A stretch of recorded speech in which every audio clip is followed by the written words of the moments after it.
สวัสดีค่ะเพื่อนๆ วันนี้มาแนะนำตัวนี้นะคะ กระดาษทิชชู่3ชั้น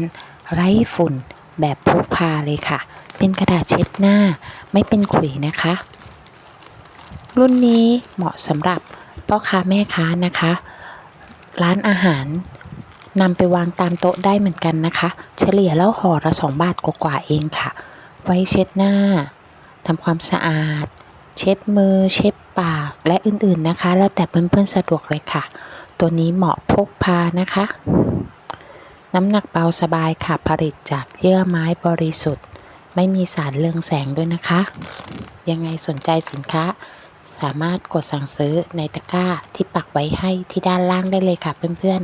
ๆวันนี้รีวิวเท่านี้นะคะสวัสดีค่ะ